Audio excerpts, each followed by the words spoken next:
Meditando el capítulo 19 del Evangelio de San Mateo, encontramos dos expresiones sobre las cuales vamos a meditar hoy. La primera, que es muy interesante, es esta que el evangelista San Mateo nos regala. Jesús, fijando en ellos su mirada, les dijo: para los hombres esto es imposible, la salvación, pero para Dios todo es posible. Esta es la primera de las afirmaciones.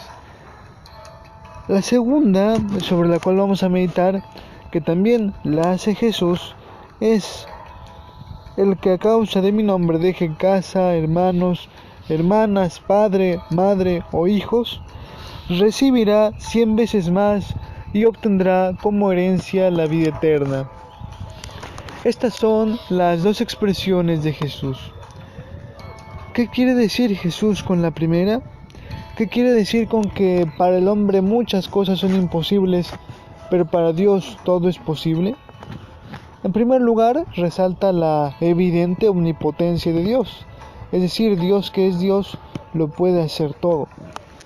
En segundo lugar, también podemos decir, Él recuerda la debilidad, la fragilidad del hombre. Muchas cosas, muchos deseos que tenemos no los podemos concretar con el solo hecho de desearlos. Más aún, como dice San Pablo, en muchas ocasiones deseamos el bien, pero terminamos haciendo el mal. Hago el mal que no quiero, dice San Pablo. Vivo una lucha en mi interior, vivo una lucha en mi carne. Del mismo modo podemos hoy expresarnos nosotros. Hay muchas cosas buenas seguramente que queremos, que anhelamos, pero que no podemos alcanzar tan fácil o tan sencillamente como quisiéramos. A este respecto Jesús dice: para Dios todo es posible. Dicho en otras palabras, mi gracia te basta. Confía en mí.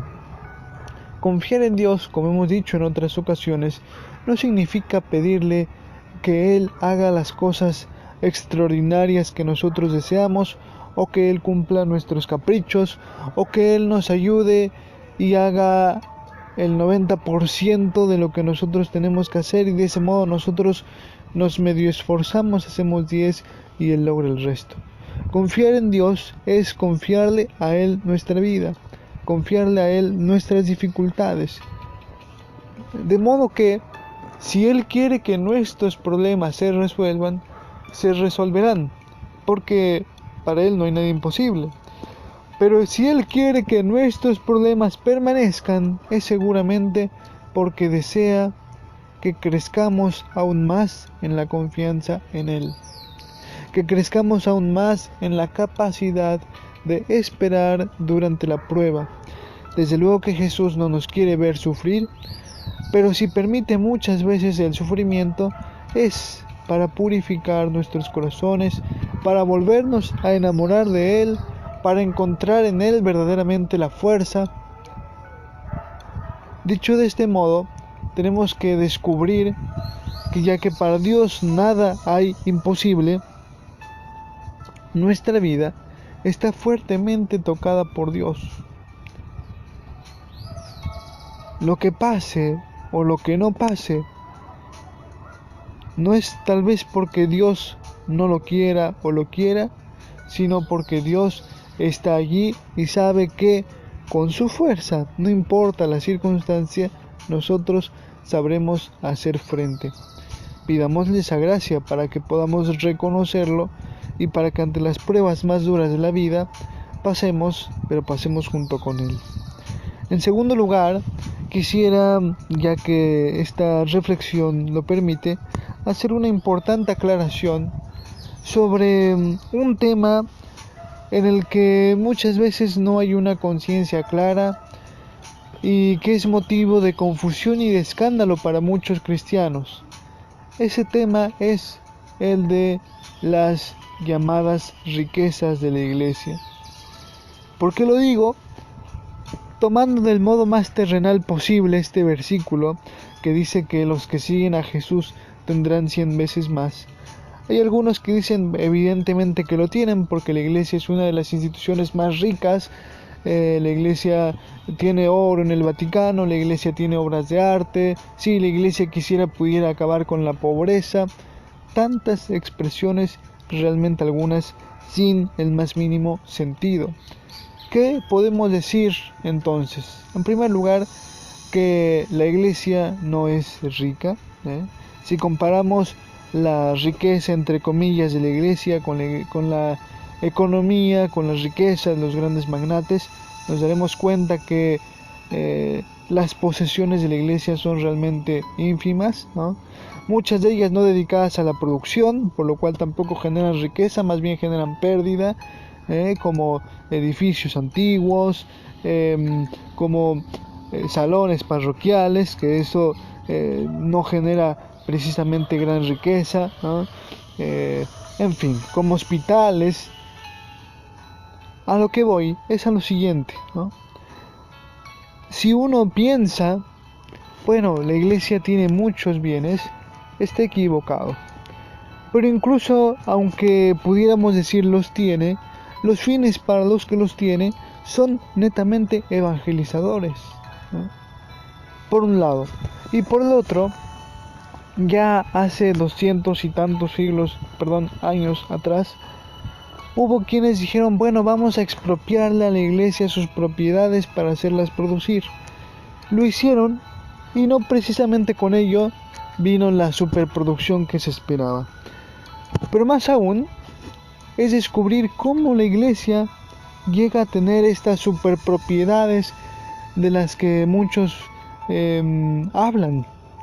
Cómo la iglesia llega a tener que los campos, que las catedrales, que las iglesias, que los hospitales, que las escuelas, simple y sencillamente porque hay un pueblo cristiano. En la Francia, en la Revolución Francesa, por ejemplo, en el siglo XVIII, se expropiaron los bienes de la iglesia a favor de la revolución y dejaron a la iglesia pobre, como pasó también en México en el siglo XIX, a consecuencia de las llamadas leyes de reforma. Se le expropió todo a la iglesia. A los monjes, a las monjas que estaban en los conventos, se las sacó de los conventos porque esos conventos ya pertenecían al Estado y no eran más conventos, entonces no podían vivir allí. Monjas que habían vivido todo su tiempo en ese convento, que estaban enclaustradas, tuvieron que salir de su casa, porque era su casa, y dejar su convento porque ahora pertenecían al Estado. En fin, empobrecieron a la iglesia en los siglos XVIII y XIX.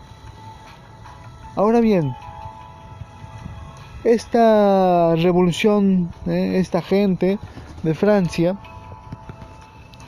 70, 80 años después, volvió a hacer lo mismo. Es decir, le volvió a expropiar a la iglesia en Francia sus bienes. ¿Pero cuáles? ¿No? Ya se los había expropiado. Claro, pero la gente que era cristiana siguió colaborando porque los bienes que tiene la iglesia, entre comillas, son efectivamente los bienes de la iglesia, pero no de la iglesia jerárquica, no de la iglesia del Papa, los obispos y los sacerdotes, son de todos, ¿no? Por eso es que evidentemente cuando después de estas expropiaciones se quiso dar catequesis y no había salones, la gente volvió a construir salones, ¿no? O se le había expropiado y destruido la capilla, volvieron a construir iglesias, ¿no? Como dato, esto es muy interesante y lo pueden buscar. Cuando comenzó la Revolución Francesa, en París había más de 300 iglesias. Para finales de ese siglo, es decir, 11 años después, quedaban solo 30. Se habían destruido las iglesias. Y el pueblo cristiano las vuelve a construir. Y se vuelve a expropiar esto, ¿no? Entonces, que quede claro que estas riquezas de la iglesia, en primer lugar, no lo son. La iglesia no es rica.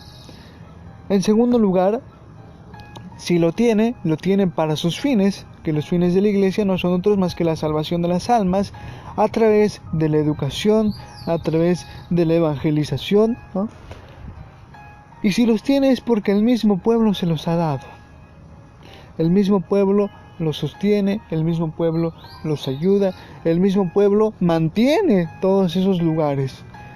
Por ejemplo, donde yo vivo, el seminario, es un lugar de 4 hectáreas, ¿no?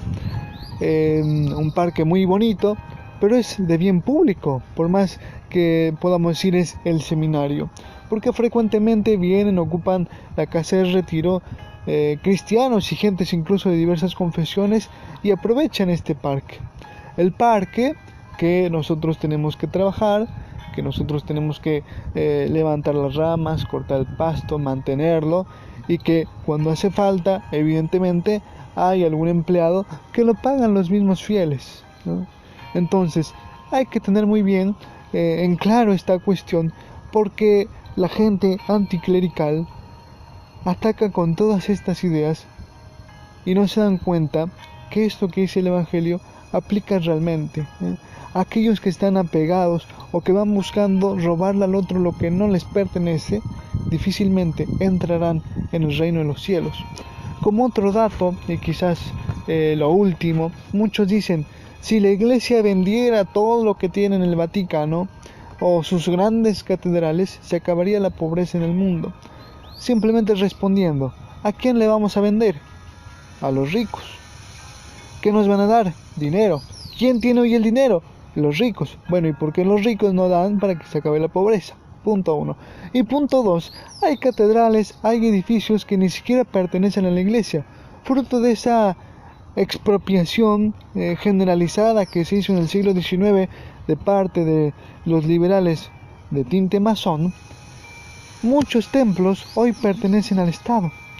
Por ejemplo, la Basílica de Guadalupe, la Catedral de México, de hecho en Argentina, que es el país de donde envió esto, la Catedral de Luján, la Basílica de Luján, perdón, ni siquiera la construyó la iglesia, la construyó directamente el Estado. Entonces, esto lo dejo como dato para cuando escuchemos hablar o cuando nos hablen de las riquezas de la iglesia, aclaremos. No son tales, ¿no? No existen tales riquezas, no hay oro en el Vaticano, y si lo hubiere, no lo hay como lo hay en las mezquitas musulmanas, por ejemplo, ¿no? Si uno se pone a mirar, y estos son datos muy interesantes, el índice de riqueza entre las diversas religiones, la religión más pobre es la católica, por debajo inclusive de algunas religiones protestantes. Después vienen los judíos y después más arriba vienen los musulmanes, ¿no? Entonces dejo estos datos, ¿no? Buenas tardes, quizás hoy la reflexión propiamente espiritual fue más corta y estas aclaraciones más largas. Espero que también sirvan, que también iluminen, que den algún argumento. Hice un comentario positivo o negativo para hacer, déjenlo en los comentarios, que sin duda los voy a responder. Buen día.